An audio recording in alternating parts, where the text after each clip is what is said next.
Welcome back. Welcome back. Now in this course, we will explore some of the ways that you can promote your Amazon Video Direct page.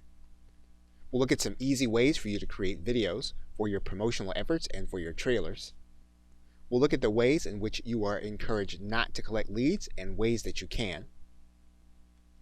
And we'll walk through setting up an autoresponder list for that purpose. We'll walk through some common sense methods that you can use in order to optimize your titles for the search engines.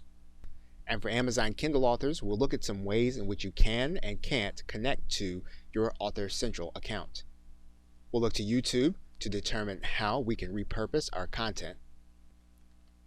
And we'll look at some ways for you to promote your content through events, both online and offline. So hopefully you already have your titles and they are very close to being completed and ready to promote, and you will be able to take advantage of the directives in this course. Okay, so with that, thanks, and I will see you in the first video.